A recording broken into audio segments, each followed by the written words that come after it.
This is a short presentation about the Cambridge National in Sports Science course. My name is Mrs. Ferris and I'm one of the sports teachers who delivers the course. So in year one, there's the R181 Training Principles unit, which is the one of three units that you will be covered over the 2 years. So the R181 Training Principles is all coursework based and it's what you'll be doing in year 10. When we move into year 11, you will study then the R180, which is the sports injuries unit. And at the end of that unit, there will be an external exam. You will also sit the R183 nutrition unit, and that will be delivered in lessons, and that is a coursework unit.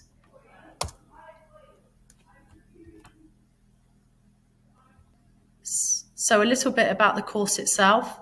As you will see, the qualification grades are marked out of distinction, merit, and a pass.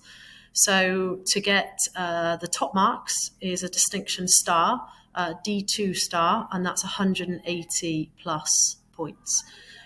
We have a D2, we have an M2, a P2, and then it drops down to a D1, an M1, and a P1.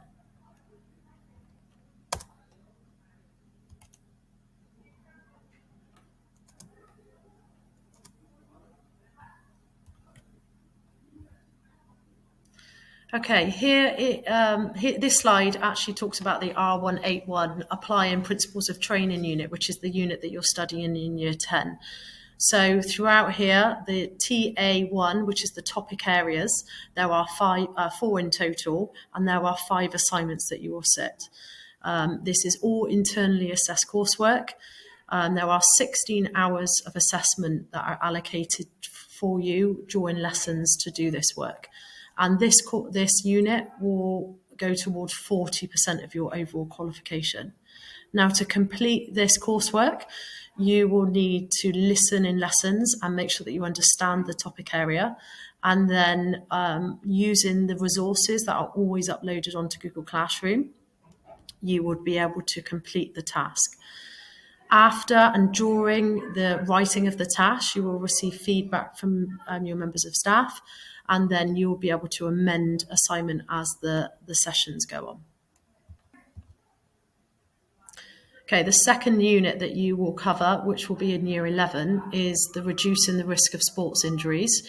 So again, you will see that there are 4 topic areas, all linked to sports injuries and what sports injuries occur, and also how we can prevent sports injuries in sport. So this will actually be a written examination paper come the May-June time in 24. And the paper is 1 hour, 15 minutes long. The assessment consists of multiple choice questions, a short answer, and 1 extended answer question of 8 marks. And the total marks on offer for that paper are 70. And this goes again towards 40% of your overall qualification.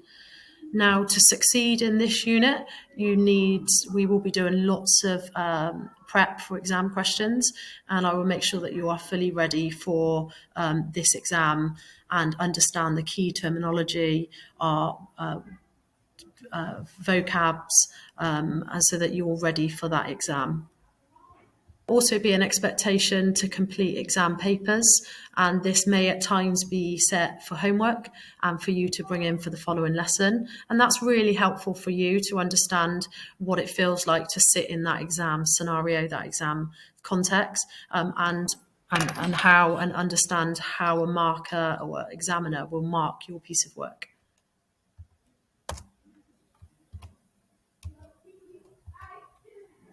And the third and final unit that you will sit in year 2 is the R181 Nutrition and Sports Performance unit. So this is an internally assessed coursework. It's 10 hours of assessment within lessons, and it goes towards 20% of the overall qualification.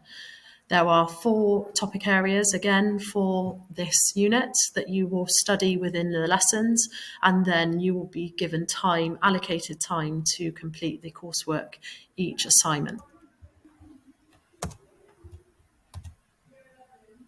So what can you do to develop your learning and progress? So it's really important as you've selected this course, we're hoping that you enjoy either playing and watching or watching, observing sport.